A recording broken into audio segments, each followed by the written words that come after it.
사도 바울은 한 시대만이 아니라 기독교 2000년 역사에 가장 위대한 신학자요, 가장 위대한 목회자요, 가장 위대한 선교사로서의 삶을 살았습니다. 뿐만 아니라 신약성경 27권 가운데 무려 13개의 서신서를 기록한 사람이죠. 뿐만 아니라 사도 바울에 의해서 복음이 유대인의 벽을 뛰어넘어서 이방인들에게도 본격적으로 전파되었습니다. 그런데 오늘 사도행전 9장은 이러한 사울의 회심에 대하여 다루고 있습니다. 1절과 2절은 바울의 회심 이전의 모습을 기록하고 있어요. 바울이 이방인의 사도가 되기 이전에, 하나님의 사람이 되기 이전에, 회심하기 이전에 어떤 사람이었는지 우리 한번 살펴보겠습니다. 첫째로 위협과 살기가 등등한 사람이었어요. 우리 1절의 말씀을 함께 읽겠습니다. 다 같이요. 사울이 주의 제자들에 대하여 여전히 위협과 살기가 등등하여 대제사장에게 가서, 거기 보니까 위협이라는 말이 나오죠. 여러분, 위협이라는 말이 뭘까요? 죽여버리고 말겠다는 그런 생각과 마음과 행동을 말하죠. 살기란 사전을 찾아보니까 남을 해치거나 죽이려는 무시무시한 기운이다, 이렇게 국어 사전에는 돼 있습니다. 그 다음에 등등하여 그랬어요. 위협과 살기가 등등하여, 이 등등하여는 엠프네온이라는 말인데 가득 차다, 팽창하다, 그러니까 누군가를 죽여버리고 말겠다고 하는 그런 살기가 그의 마음과 생각에 가득 차 있었다는 거죠. 그런데 그 앞에 어떤 말이 들어갔냐면 여전히라는 말이 들어가 있어요. 그죠? 여전히 위협과 살기가 등등하여, 여전히란 말은 지금 이전에도 어때요? 위협과 살기가 등등한 적이 있었다는 얘기죠. 그렇습니다. 사울은요, 다메섹에 있는 하나님의 사람들을 잡아서 결박하게 해서 가고 있는 그 순간만이 아니라 이미 예루살렘에서 스데반을 돌로 쳐 죽이는 일에도 위협과 살기가 등등했었죠. 여전히. 그런데 누구에 대하여 이런 위협과 살기가 등등하였을까요? 1절에 보니까 사울이 주의 제자들에 대하여, 그렇죠? 그러니까 여기 나오는 제자들은 12사도만을 의미하는 것이 아니라 예수를 믿고 따르는 모든 하나님의 사람들, 예수를 믿고 주님을 따르는 모든 사람들을 가리키는 거죠. 그러니까 사울은 예수를 만나기 전에는 어떤 사람이었어요? 이렇게 예수 믿는 자들에 대해서 위협과 살기가 등등한 그런 사람이었다는 거죠.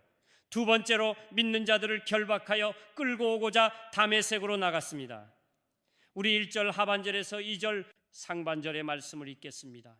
다 같이요. 대제사장에게 가서 다메섹 여러 회당에 가져갈 공문을 청하니 사울이 다메섹으로 가기 전에 누구를 먼저 찾아갔을까요? 대제사장을 찾아갔죠. 그리고 여러 회당에 가져갈 공문을 청했다. 여러분, 이것을 보게 되면 당시에 이 사울이라는 청년과 대제사장이 상당히 서로 가까운 관계, 밀접한 관계를 맺고 있었음을 알 수가 있어요. 그런데 공문을 청했다고 그랬잖아요. 어떤 공문일까요? 대제사장들의 고난과 위임을 받은 것, 그래서 예루살렘을 떠난 유대인들을 돌려보내라고 하는 인도 요청서겠죠. 근데 답이 지금 사울이란 청년이 가고 있는 곳이 어디라고 했어요? 다메섹이죠. 당시 다메섹은 어떤 곳이죠? 유대인들이 4만에서 5만 명이 살고 있었다고 그래요. 그러니까 예루살렘에서 핍박을 받은 많은 성도들이 이 다메섹이라고 하는 성으로 지금 이사를 와서 살고 있었습니다. 어떤 도성보다도 예루살렘에서 예수를 믿다가 박해 때문에 이곳에 와서 이사를 와서 살고 있는 사람들이 굉장히 많은 도성이 어디 있어요? 바로 다메섹이었어요. 그래서 이 다메섹에는 30여 개의 회당이 있었다는 거죠. 30여 개의 회당이 있었다는 것은 굉장히 많은 유대인이 그곳에 거주하고 있었다고 하는 것을 알 수가 있습니다. 그런데 이 예루살렘에서 다메섹까지의 거리가 얼마냐 하면 약 250km입니다. 여러분, 250km이면 걸어서 간다면 5일에서 6일 좀 천천히 걷게 되면 일주일에 도달할 수 있는 그렇게 먼 거리죠. 그러면 이 사울이라고 하는 청년이 다메섹으로 간 이유가 뭘까요? 이미 우리가 살펴보았지만 2절 하반절에 보게 되면 이렇게 말하고 있네요. 2절 하반절을 다 같이 보겠습니다. 다 같이요. 이는 만일 그 도를 따르는 사람을 만나면 남녀를 막론하고 결박하여 예루살렘으로 잡아오려 함이라. 그 도를 따르는 사람, 여기서 말하는 그 도는 뭐죠? 복음을 말하겠죠. 예수가 우리 인류의 구원자이고 예수를 믿음으로 구원을 받는다. 바로 이 복음을 믿고 따르는 사람들을 만나면 남녀를 막론하고 결박해서 예루살렘으로 잡아오기 위해서 그 머나먼 길 250km나 떨어져 있는 다메섹을 향하여 나아간 것입니다. 얼마나 기독교를 싫어했으면, 얼마나 예수 믿는 자를 싫어했으면 사울이라고 하는 청년은 이렇게 머나먼 애굽 땅 다메섹까지 가서 남녀를 불문하고 그 도를 따르는 사람들을 잡아 결박하여 끌고 오려고 했을까요? 그러면 왜 사울은 이렇게 기독교를 싫어하고 예수의 도를 따르는 자들을 잡아 죽이려고 하였을까요? 왜 사울이라고 하는 청년은 이렇게 기독교를 진멸하려고 하였을까요? 여러 가지 이유가 있지만 크게 보게 되면 딱 이 가지입니다. 첫째로 예수가 하나님의 아들이라고 고백하였기 때문에 그래요. 유대교에서는 하나님만이 유일하신 하나님이신데, 예수가 뭐라고 말했어요? 하나님의 아들이라고 말했어요. 나와 아버지는 하나이니라, 아버지를 본 자는 나를 보았다, 이렇게 말했거든요. 그러니까 하나님만이 유일하신 하나님이라고 믿고 있는 이 유대교의 입장에서는 그걸 받아들일 수가 없었던 거죠. 용납이 안 되는 거죠. 두 번째로는 이 예수가 성전을 모독하였기 때문에 그렇습니다. 유대인들에게 있어서는 이 성전이 하나님을 만나는 곳이고 하나님의 임재가 충만한 곳이고, 그런데 이 성전을 하려고 그렇죠. 예수님께서 말씀하셨잖아요. 이 성전을 헐라 내가 사흘에 다시 일으키겠다고 말씀하셨거든요. 그러니까 예수님이 하나님의 성전을 모독한 거죠. 그러므로 사울의 눈에 비춰진 이 예수는 완전한 이단자죠. 그를 따르는 자들은 유대교를 파괴시키려고 하는 하나의 사교 집단에 불과한 것입니다. 그러므로 예수 믿는 사람들을 잡아 죽이고 기독교를 진멸하는 것이 하나님을 영화롭게 하는 것이고 그것이 하나님을 기쁘시게 하는 거라고 믿고 있었던 거죠. 이것을 보게 되면 이 열심히 라고 하는 것이 참 좋지만 무엇에 대하여 내가 열심을 내느냐 하는 것은 더 중요합니다. 그러니까 잘못된 열심을 내버리면 더 힘들다는 얘기죠. 여러분, 목회하면서도 보니까요, 교회 안에서 이 잘못된 열심을 가진 사람들이 죽도록 충성해버린 경우가 있어요. 잘못된 열심을 가진 사람들이 그것을 막 우기고 거기에 목숨을 거는 사람들이 있어요. 그런데 여러분, 우리 어려운 교회 성도들은 잘못된 열심을 가지고 충성하는 것이 아니라 생명을 살리는 그 일에 열심을 낼 수 있기를 바랍니다. 복음을 위해서, 하나님의 나라를 위해서, 하나님이 주신 거룩한 비전을 이루는 일에 있어서 내가 열심을 해야지. 그 잘못된 열심이 있죠. 진리도 아니고 사람을 살리는 것도 아니고 하나의 형식적이고 제도적이고 이런 것에 올인하고 이런 것에 목숨을 거는 사람들이 있어요. 참 어리석은 사람들이죠. 잘못된 열심은 내 영혼에 독이 되고 누군가를 멸망에 이르게 할 수가 있습니다. 그러므로 여러분, 다른 것에 열심을 내지 말고 우리 오륜의 성도들은 생명을 살리는 복음에 열심을 낼 수 있기를 바라고 하나님이 주신 거룩한 비전을 이루는 일에 열심을 낼 수 있기를 바랍니다. 이제 본격적으로 이 사울이라고 하는 사람이 어떻게 회심을 하게 되었는지 회심의 장면에 대해서 생각해 보고자 합니다. 사울이요, 대제사장들로부터 고난을 위임받아서 예수 믿는 사람들을 잡아 죽이기로 옥에 가두기 위해서 지금 다메섹을 향하여 가고 있습니다. 그런데 어떤 일이 가장 먼저 일어났어요? 호련히 하늘로부터 강렬한 빛이 임하였지요. 우리 3절의 말씀을 읽겠습니다. 다 같이요. 사울이 길을 가다가 다메섹에 가까이 이르더니 호련히 하늘로부터 빛이 그를 둘러 비추는지라. 호련히라는 말이 가장 먼저 나오죠. 호련히라는 말이 뭘까요? 갑자기죠. 눈 깜짝하는 순간 자기도 모르는 사이에 호련히 하늘로부터 빛이 그를 둘러 비추었어요. 근데 그때가 언제라고 말하고 있어요? 사도행전 26장 13절에 보게 되면 이렇게 말하고 있어요. 우리 다 같이 읽겠습니다. 시작. 왕이여, 정오가 되어 길에서 보니 하늘로부터 해보다 더 밝은 빛이 나와 내 동행들을 둘러 비추는지라. 그때가 언제라고 말하고 있어요? 정오일 때라고 말하고 있어요. 정오일 때, 여러분, 팔레스타인의 정오는 정말 뜨겁고 무덥습니다. 그래서 사람들은 정도의 시간이 되면은 일손을 놓고 그냥 휴식을 취합니다. 그런데 이 정오의 태양빛이 아닌 하늘로부터 임하는 빛이 정오의 태양의 빛보다 더 강렬한 빛이 사울과 그 일행을 둘러 비추었다는 거죠.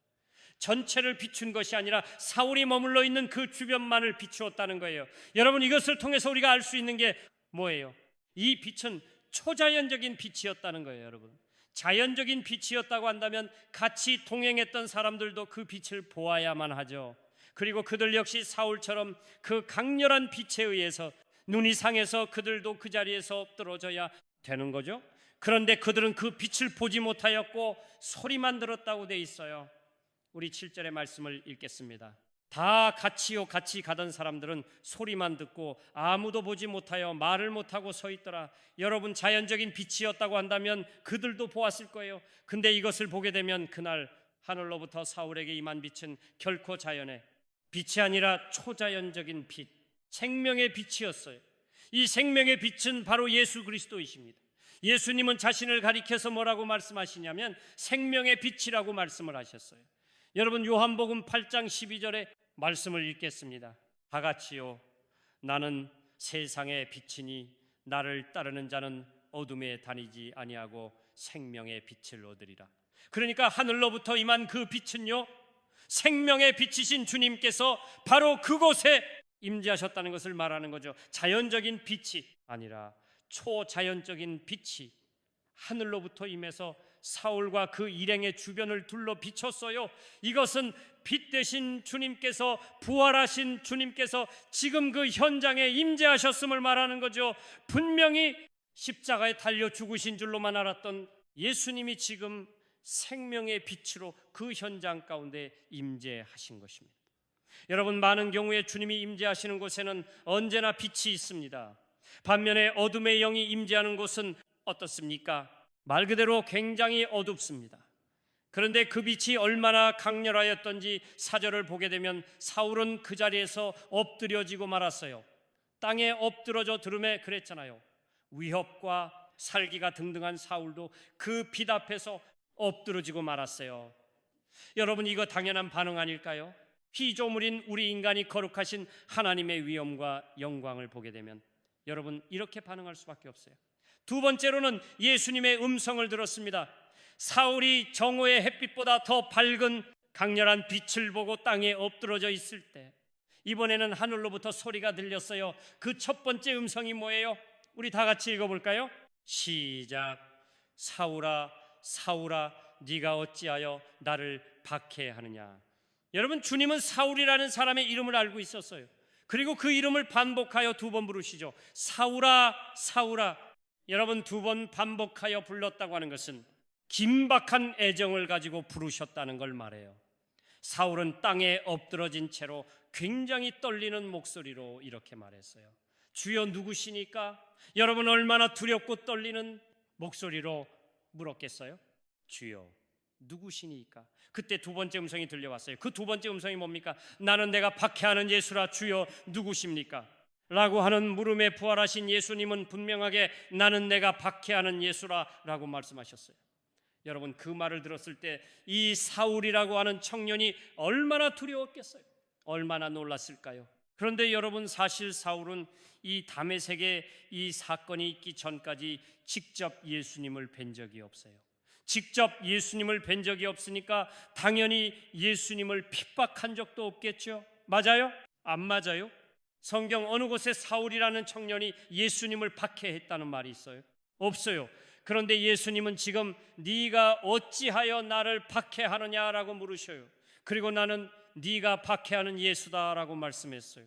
사울이라는 청년은 예수님을 박해한 적이 없거든요. 그런데 예수님은 뭐라고 말합니까? 너는 왜 나를 박해하느냐? 나는 네가 박해하는 예수다. 사울은 예수님을 박해한 적이 없거든요. 누구를 박해했어요?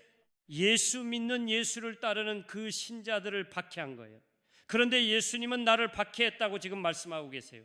나는 네가 박해하는 예수다 이렇게 말씀하셨잖아요. 여기서 우리가 아주 놀라운 사실을 깨닫게 됩니다. 예수를 믿는 신자들은 한 사람도 예외 없이 예수를 믿고 영접하는 순간에 예수님과 신비적으로 연합되어 있다는 사실입니다.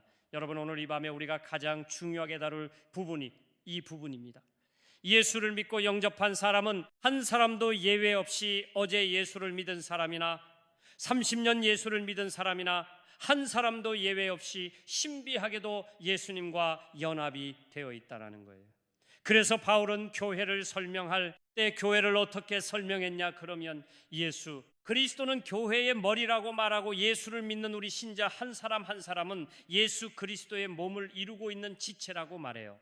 그래서 예수님은 교회의 머리요, 우리는 그 몸의 지체라는 거예요. 여러분, 이 머리와 몸의 각 지체는 연합되어 있습니다. 어떻게 연합되어 있어요? 유기적으로 연합이 되어 있습니다. 그래서 성경은 우리와 그리스도와의 신비한 연합을 세례로 설명을 하고 있어요. 세례, 여러분, 세례가 뭐죠? 연합하여 그리스도의 죽음과 부활에 참여하는 것을 말하죠. 다시 말하면 내가 그리스도와 함께 죽고 그리스도와 함께 다시 살리심을 받은 것을 말하죠. 이게 세례란 말이죠. 그래서 로마서 6장 3절과 4절에 이런 말씀이 있습니다. 읽겠습니다. 다 같이요. 무릇 그리스도 예수와 합하여 세례를 받은 우리는 그의 죽으심과 합하여 세례를 받은 줄을 알지 못하느냐? 그러므로 우리가 그의 죽으심과 합하여 세례를 받음으로 그와 함께 장사되었나니, 세례에 관하여 얘기하잖아요. 합하여 세례를 받은 우리는 그의 죽으심과 합하여 세례를 받은 줄을 알지 못하느냐? 그러므로 우리가 그의 죽으심과 합하여 세례를 받음으로 그와 함께 장사되었. 이렇게 말하죠. 우리 잘 아는 말씀 갈라디아서 2장 20절에서 바울은 이렇게 말하죠. 내가 그리스도와 함께 십자가에 못 박혀나니 라고 말하죠. 그리고 로마서 6장 5절에 보게 되면 이번에는 부활에 관한 얘기를 하고 있어요. 아까는 우리가 그리스도와 합하여 장사되었다, 죽었다는 말을 했는데 로마서 6장 5절에서는 이제 반대로 죽음이 아닌 부활에 관한 얘기를 하고 있어요. 읽겠습니다.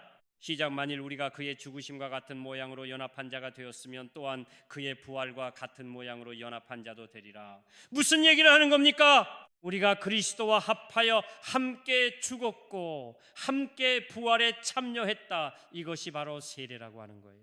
그렇기 때문에 예수님의 죽으심이 나의 죽음 되는 것이고 예수님의 부활이 나의 부활이 되는 것이고 예수님 십자가의 승리가 나의 승리가 되는 것입니다.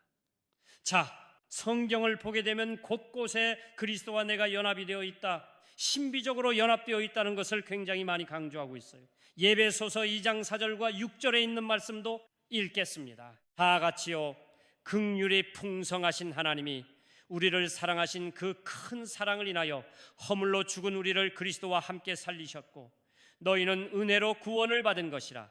또 함께 일으키사 그리스도 예수 안에서 함께 하늘에 앉히시니 그리스도와 함께 우리가 살리심을 받았고 그리스도 예수 안에서 함께 하늘에 앉히셨다고 말하죠.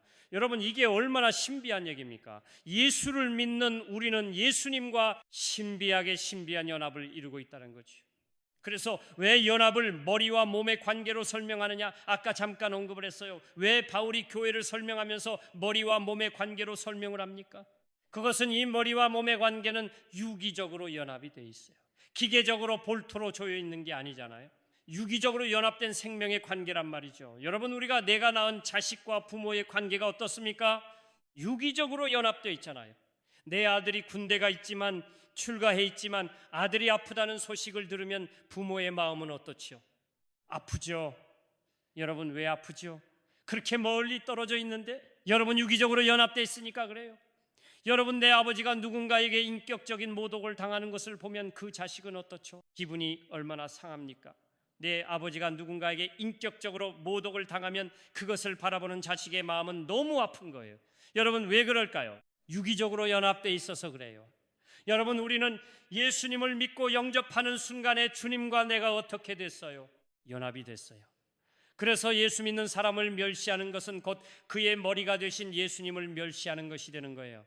그러니까 예수를 믿는 신자를 박해하는 것은 그 사람만 박해하는 것이 아니라 그의 머리 되신 예수 그리스도를 박해하는 거예요.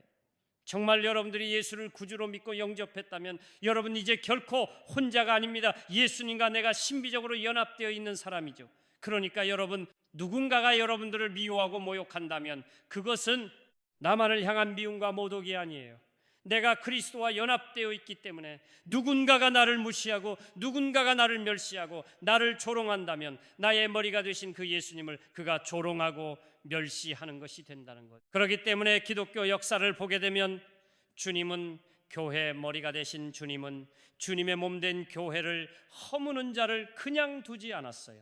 그냥 두지 않아요. 왜 그러냐? 연합되어 있기 때문에 그래요. 머리 되신 주님과 그 몸을 이루고 있는 지체들, 그리고 그 지체들로 연합된 이 몸된 공동체로서의 교회. 그래서 기독교 역사를 보게 되면 주님은 주님의 몸된 교회를 박해하거나 주님의 몸된 교회를 조롱하는 자들을 그냥 두지 않습니다. 반드시 머리 되신 주님께서 심판하십니다. 그래서 여러분, 우리가 신앙생활을 하면서 조심해야 할 게 있어요. 그러면 예수 안 믿는 사람들은 함부로 대해도 되고, 예수 믿는 사람들만 우리가 좀 신중하게 인격적으로 대해야 한다, 그런 말을 아니지만, 아무튼 저분이 내가 전도해서 오늘부터 예수를 믿고 예수님과 연합된 사람인데 내가 그 사람을 깔보고 무시하고 조롱하면 여러분 곧 그분의 머리 대신 예수 그리스도를 내가 깔보고 무시하고 조롱하는 격이 된다는 거예요. 그러니까 여러분 잘 살펴서 신앙생활 하셔야 해요. 순모임에서, 목장 모임에서, 또 교사로서 학생들을 대할 때 여러분 항상 그 위에 머리 대신 예수 그리스도를 기억하셔야 합니다. 그러면 이 연합을 누가 이루었느냐는 거예요. 이 연합을 누가 이루셨냐는 거죠. 고린도전서 12장 13절의 말씀을 읽어볼까요? 다 같이요. 시작. 우리가 유대인이나 헬라인이나 종이나 자유인이나 다 한 성령으로 세례를 받아 한 몸이 되었고 또 다 한 성령을 마시게 하셨느니라. 거기 나오죠. 다 한 성령으로 세례를 받아 한 몸이 되었고, 그러니까 여러분 그리스도와 나, 그리고 나와 또 다른 지체의 연합을 이루신 이가 누구예요? 성령님이십니다. 우리 눈에 보이지 않지만 그 성령, 하나님께서 주님과 나를 신비하게 연합시키셨어요. 주님과 나만이 아니라 이 땅에 주님의 몸된 지체들을 성령께서 연합을 이루신 겁니다. 그래서 우리가 예수님을 영접하는 순간에 예수님과 우리를 신비적으로 연합시키신 분이 누구예요? 바로 성령 하나님이십니다. 성령께서 시간과 공간을 초월하여 그리스도와 신비적인 연합을 이루게 하셨어요. 그런데 이제 더 중요한 말씀을 드리려고 합니다. 이 주님과의 신비적인 연합이 나의 신앙생활이 있어서 거룩함의 근거가 된다는 거예요. 로마서 6장 3절과 4절의 말씀을 한번 읽겠습니다. 다 같이요.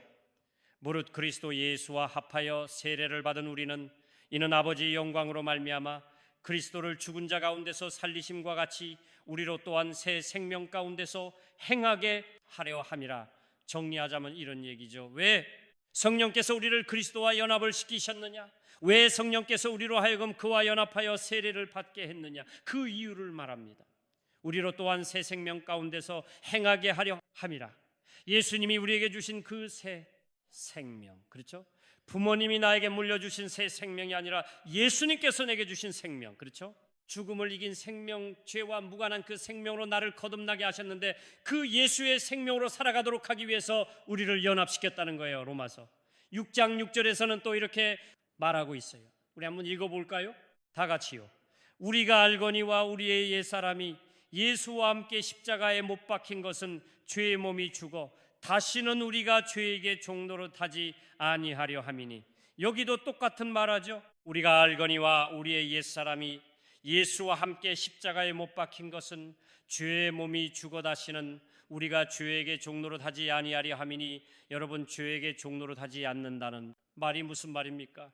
더 이상 죄에게 끌려갈 이유가 없다는 거죠. 그러니까 우리의 거룩한 삶의 근거가 뭐냐면은 내가 주님과 연합되어 있다는 것이죠. 나 홀로 세상을 살아가는 것이 아니라 나를 위하여 십자가에서 죽으시고 부활하신 그 예수 그리스도와 내가 연합되어 있기 때문에 나는 이 세상을 살아가면서도 그 예수님의 생명으로 살아야 한다는 거예요. 죄의 종으로 살아서는 안 된다는 거예요. 왜? 내가 주님과 연합되어 있기 때문에, 주님과 내가 신비하게 연합되어 있기 때문에. 그래서요, 18세기 일어난 존 웨슬리의 부흥운동도, 미국에서 일어난 조나단 에드워즈의 부흥운동도, 찰스 피니의 부흥운동도 분석을 해보게 되면 다 그리스도와의 연합의 기반을 두고 있다는 거예요. 시대마다 일어난 그 부흥운동이 있었잖아요. 그죠? 그 부흥운동의 기반이 뭐냐? 들여다보았더니 그리스도와 신자의 연합을 근거로 하고 있다는 것입니다. 굉장히 중요한 것입니다. 내가 홀로가 아니다. 예수를 믿음으로 말미암아 내가 주님과 연합되어 있다. 여기서부터 시대마다 부흥이 일어났다는 거예요. 그러니까 성도들이 거룩한 삶을 살게 되고 주님을 닮아가는 삶을 살게 되고 결국에는 성령의 능력을 힘입는 삶을 살게 된 것입니다.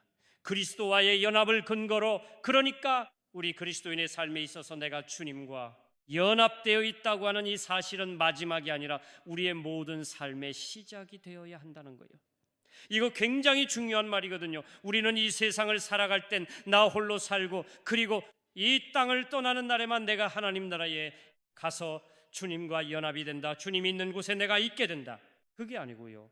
그리스도와 내가 연합이 되었다고 하는 이 연합은 우리의 인생의 마지막에만 필요한 게 아니고 우리의 모든 삶의 시작이 되어야 한다는 거예요. 자, 이제부터 예를 들겠습니다.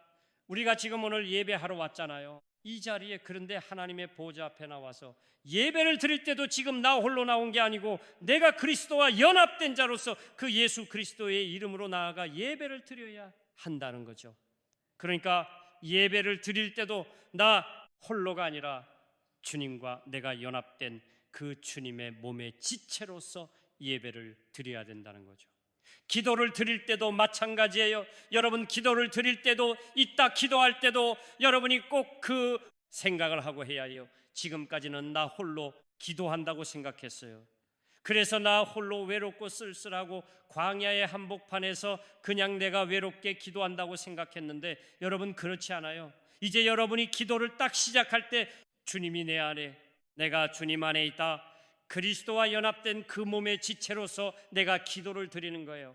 여러분, 성례, 세례를 받을 때도 마찬가지죠. 성찬에 참여할 때도 마찬가지죠. 그래서 여러분, 원래는 성찬을 할 때 떡을 지금은 우리가 위생적으로 하기 위해서 다 나눠가지고 요렇게 주지만, 여러분 원래 초대교회는 그렇게 하지 않았어요. 그냥 떡 하나를 가지고 떼어서 먹는 거예요. 왜냐하면 우리가 이 떡을 땜으로 인해서 그리스도 연합되어 있다는 것을 서로 확인하기 위해서. 그래서 저도 이제 개척해가지고 상가에 있을 때 교인이 몇 명 안 됐을 때는 아마 그때에 성찬하신 분들은 기억날 거예요. 떡도 자기가 와서 먹을 만큼을 떼서 먹었어요. 그리고 잔도 어떻게 했냐 그러면 커다란 맥주잔 같은 거 있죠. 거기다가 포도즙을 넣어서 한 사람이 먼저 딱 마시고, 여러분 그 다음 사람이, 이제 장로님이 옆에 계시면서 그 입된 자리를 또 닦아서 주면 그 사람이 또 마시고, 이렇게 했어요. 그런데 이제 이게 너무 위생상 문제가 생기는 거예요. 먼저 먹었던 사람이 거품이 남아있고, 그 다음에 이제 루즈가 묻고, 그래서 도저히 안 되겠다 싶어서 이제 중단했는데요. 원리는 맞아요. 원리는 그게 맞습니다. 지금 아마 그렇게 하면 성찬 아무도 안 할 것 같은데, 그러니까 우리가 성찬에 참여할 때도 그 의식을 갖고 해야 해요. 내가 그리스도와 연합된 지체로서 그리스도와 함께 죽고 그리스도와 함께 살리심을 받은 자로서 그 세례를 받는 것이고 그 성찬에 참여하는 것입니다. 중요한 것은 내가 그리스도와 연합되었다는 사실을 근거로 우리가 믿음으로 선포하고 대적하는 기도를 하라는 겁니다. 여러분, 제가 기도할 때 그런 기도 많이 하잖아요. 주님이 나와 연합이 돼서 십자가에 달려 죽으셨고 부활하시고 승리하셨잖아요. 그러니까 내게 무슨 병을 고치는 은사와 능력은 없어도 내가 그 사실을 믿는 거죠. 주님이 십자가에 달려 죽으실 때 나도 함께 죽었고 주님이 내 연약함과 질병과 저주를 담당하셨다. 성경 말씀에 있잖아요. 그러니까 나는 지금 이 시대로 살아가고 있지만 주님이 십자가에 달려 죽으실 때 내 모든 연약함과 질병과 저주를 담당하셨다. 이 믿음을 가지고 내가 기도하는 것과 이 믿음이 없이 공허하게 기도하는 것은 너무 다르다는 거예요. 그러니까 여러분, 마귀를 대적할 때도 마찬가지예요. 마귀를 대적할 때도 공허한 메아리처럼 대적하면 아무 의미가 없어요. 주님과 내가 연합이 되었고 주님께서 십자가에서 마귀를 멸하시고 승리하셨고 그 승리하신 주님이 내 안에 계시고, 그러니까 내가 담대히 예수님의 이름으로 선포하는 거예요. 그러면 이 역사가 나타나는 거예요. 그래서 우리가 어떤 사역을 할 때도 그냥 하는 게 아니고 주님과 내가 연합이 되어 있다, 이 사실을 전제하고 그 믿음을 가지고 선포하고 치유하는 기도도 하고 대적하는 기도하고 하는 거예요. 그럴 때 능력이 나타나는 거예요. 치유가 나타나고 회복의 역사들이 나타나는 거예요. 다른 믿음이 아니에요. 내가 얼마나 교회를 오래 다녔냐, 그거 아무 소용없어요. 귀신에게 그렇게 말해보세요. 야, 내가 이래봬도 못해 신앙이야, 너 까불지 마라. 여러분, 귀신이 놀랄 줄 아세요? 하나도 안 놀래요. 자, 사울이 이제 회심하잖아요. 회심을 하면서 사울에게는 중요한 사울이라는 시간이 있었어요. 그래서 사울이 회심하면서 그에게 주어졌던 사울에 대해서 생각을 해보겠습니다. 첫째로 사울의 회심이 주는 교훈인데요. 사울의 회심이 주는 교훈, 사울은 좀 나중에 해야겠네요. 제가 눈이 잘 안 보여서 잘못 얘기했는데, 사울의 회심이 주는 교훈. 첫째로, 회심의 사건은 개별적으로 이루어진다고 하는 거예요. 한번 따라서 할까요? 회심의 사건은 개별적으로 이루어진다. 사울과 함께 동행했던 사람들은요, 소리만 듣고 무슨 음성인지 알지 못했다 그랬죠. 우리 7절의 말씀을 다시 한번 보겠습니다. 다 같이요, 같이 가던 사람들은 소리만 듣고 아무도 보지 못하여 말을 못하고 서 있더라. 하늘로부터 빛이 임하고 부활하신 예수님의 음성이 들려왔는데, 부활하신 주님을 만나고 주님의 음성을 들은 사람은 사울 한 사람밖에 없었어요. 그 현장에 여러 사람이 있었지만 사울만이 유일하게 그 현장에서 부활하신 주님을 보았고 주님의 음성을 들었어요. 여러분 맞죠? 그 현장에 동행하는 사람이 여럿이 있었거든요. 그런데 그 시간에 부활하신 주님을 만나고 부활하신 주님의 음성을 듣고 회심한 사람 누구예요? 사울 한 사람밖에 없어요. 회심의 사건은 언제나 집단으로 이루어진 사건이 아니라 각 사람에게 개별적으로 일어나는 사건임을 말해줘요. 회심은 개별적인 사건이에요. 가끔 신방하다 보게 되면은 이런 분들 계시잖아요. 저는 그렇습니다만 제 아내가 열심히 저를 대신해서 나가니까 그냥 저 죽을 때도 제 아내 치맛자락 잡고 갈랍니다. 이런 분들 계시거든요. 그러나 속으로는 웃지만 어때요? 틀린 말이잖아요. 회심은 부모에 의해서 자녀가 회심되는 건 아니에요. 개별적인 사건이에요. 부모가 예수 믿는다고 자동적으로 그 자식이 예수 믿습니까? 거듭납니까? 아니에요. 아내가 신앙이 좋기 때문에 남편이 덤으로 구원받는 게 아니에요. 아무리 많은 사람들이 한자리에서 회심을 한다 할지라도, 그렇죠? 어떻게 보게 되면 집단으로 회심이 일어난 것처럼 보이지만 그러나 그 회심의 사건은 다 개별적으로 이루어진 사건이에요. 둘째로 회심의 과정은 다르지만 결과는 같다고 하는 거예요.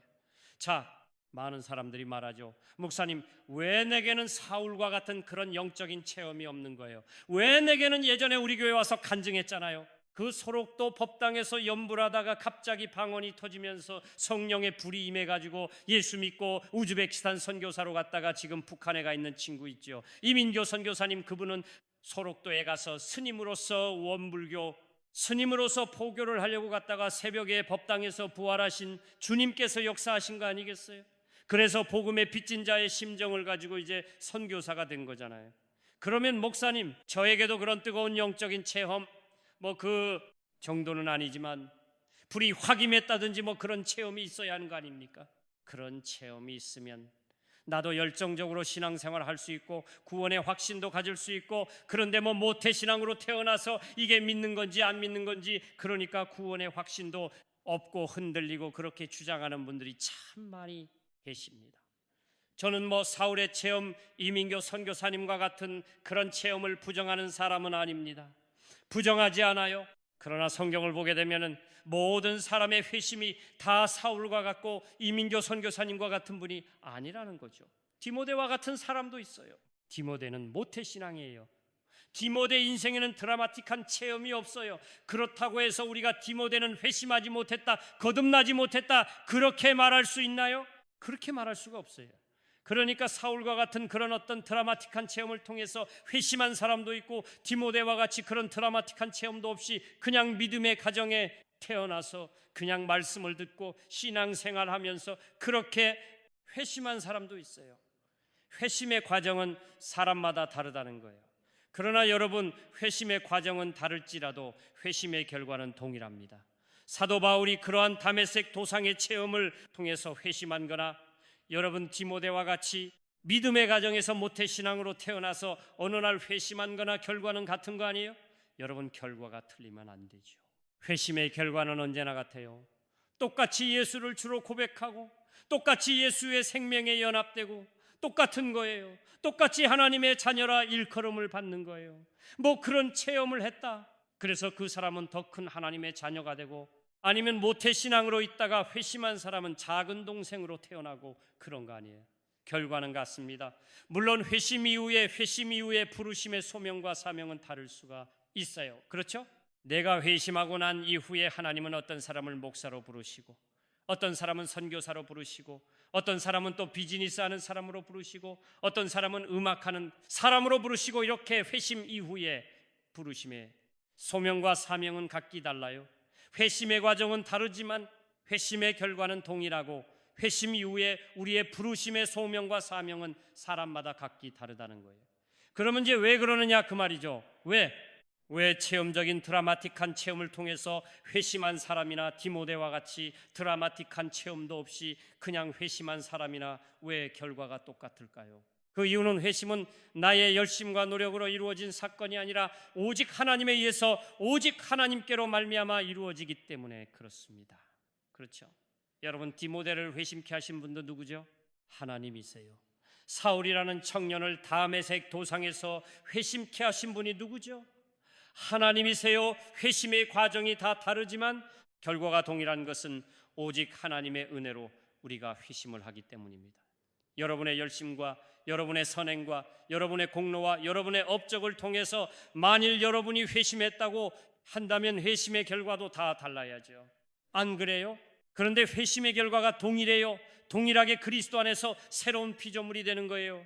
그런 특별한 체험을 했다. 그래서 그 사람이 더 새로운 피조물이 되고 모태신앙으로 있다가 드라마틱한 체험도 없이 회심한 사람은 그보다 못한 피조물이 되고 그런 게 아니에요. 하나님의 열심으로 그 일을 이루셨기 때문에 오직 하나님의 은혜로 이루어졌기 때문에 회심의 과정은 다르지만 회심의 열매는 같습니다. 결과는 같습니다. 그러므로 내 인생에는 왜 사울과 같은 그런 체험적인 회심이 없었을까?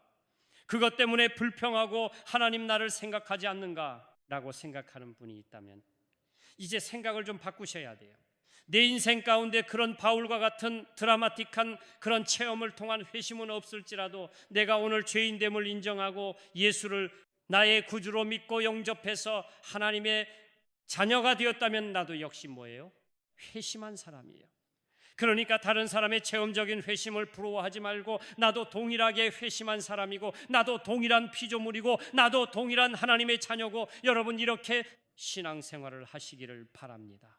회심을 비교하지 마세요.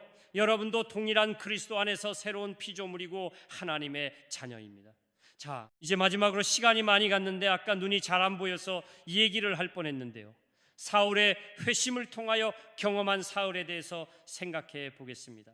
정오의 빛보다 더 강렬한 빛에 의해서 땅이 엎드려졌던 사울은 눈은 떴지만 아무것도 보지 못했어요. 그래서 눈은 떴는데 아무것도 보지 못하는 소경이 돼버린 거죠. 8절의 말씀을 읽겠습니다.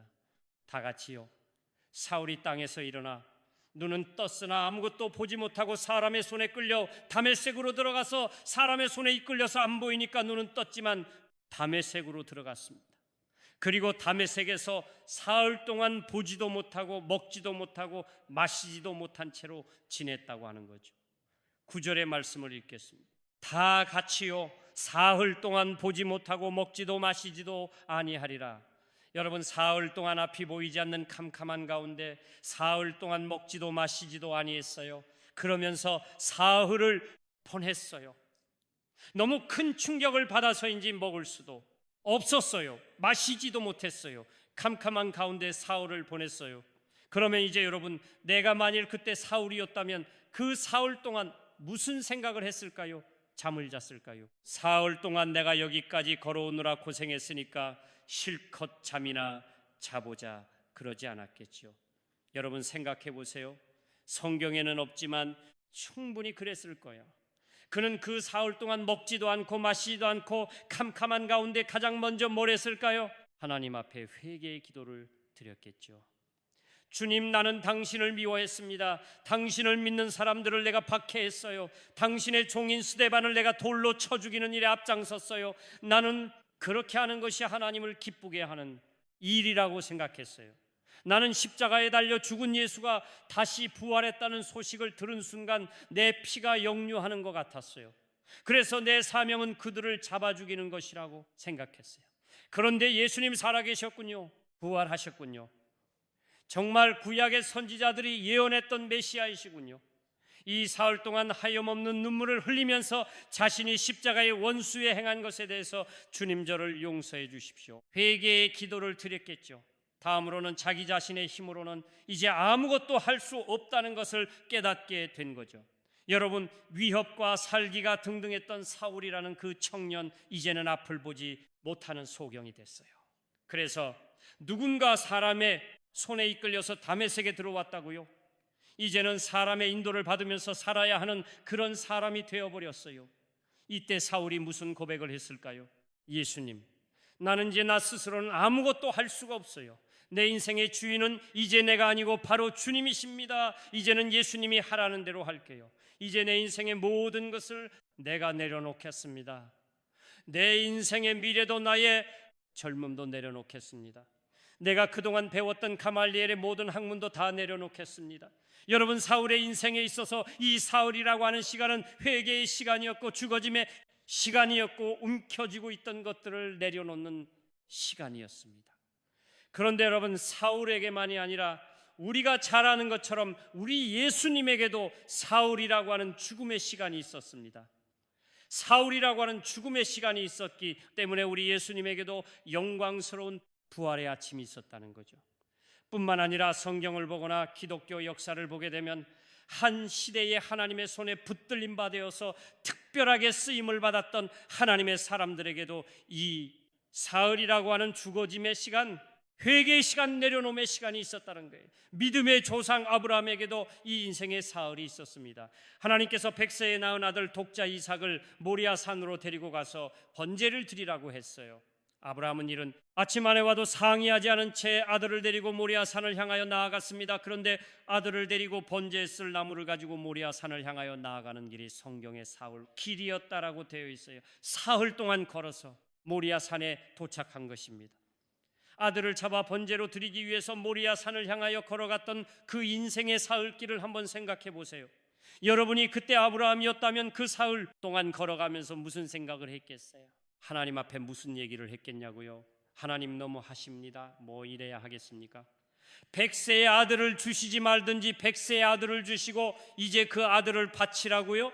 얼마나 많은 갈등이 있었겠어요. 그 인생의 사흘이라는 시간, 모리아 산을 향하여 가는 그 사흘이라는 시간 속에 얼마나 많은 갈등이 있었겠냐고요. 그게 바로 골고다의 언덕을 오르신 예수님의 심정이었겠죠. 갈등을 십자가에 못 박으면서 어쩌면 아브라함은 계속해서 눈물을 흘리면서 이 사흘길을 걸어갔겠죠. 사흘길을 거닐며 자신을 부인하고 또 자신을 부인하고 마침내 100세에 낳은 독자 이삭을 내려놓았습니다. 그 사흘이 지났을 때 아브라함은 여호와 이레의 축복을 경험하게 되었습니다.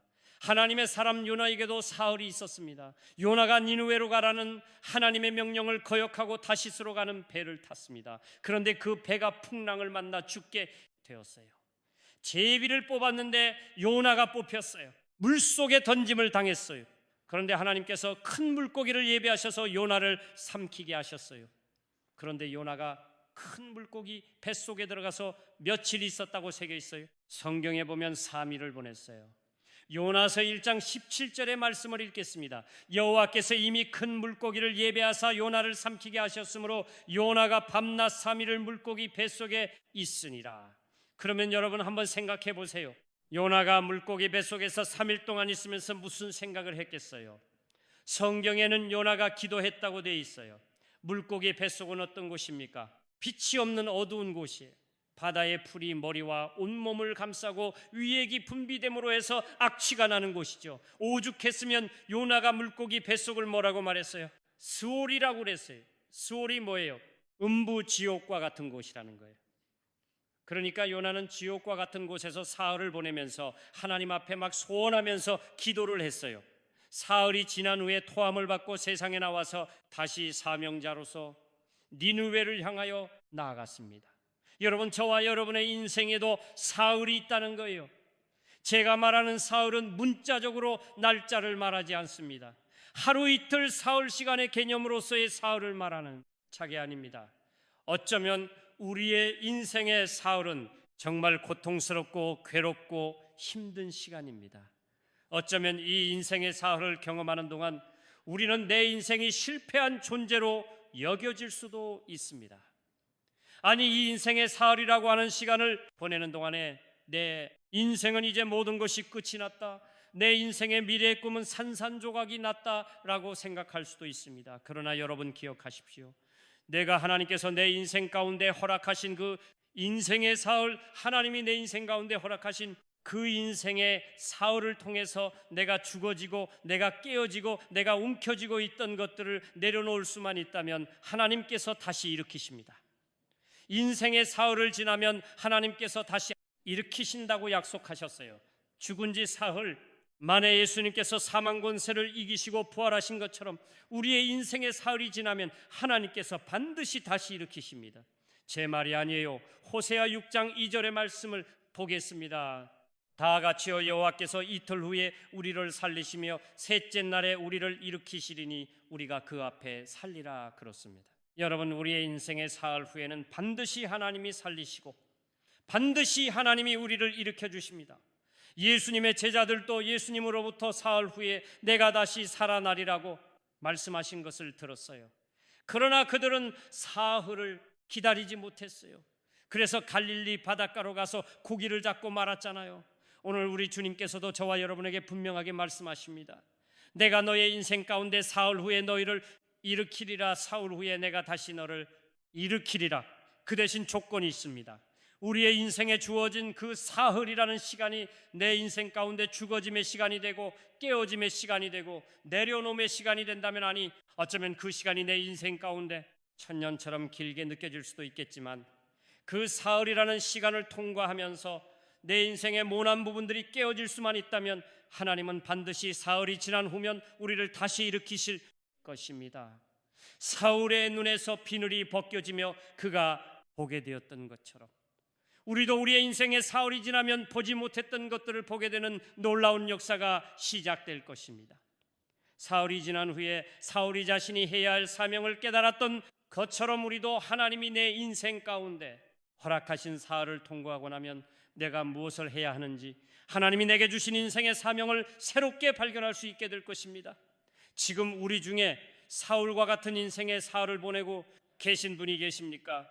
하나님이 허락하신 내 인생의 사흘을 통하여 내가 철저하게 회개하고, 그래서 내가 깨어지고 내가 죽어지고 내가 다듬어지고 내가 움켜쥐고 있던 것들을 내려놓을 수만 있다면 하나님이 반드시 여러분 인생의 사흘 후에 여러분을 살리시고 여러분을 일으키실 것입니다. 그러므로 우리의 인생에도 사흘이 필요합니다.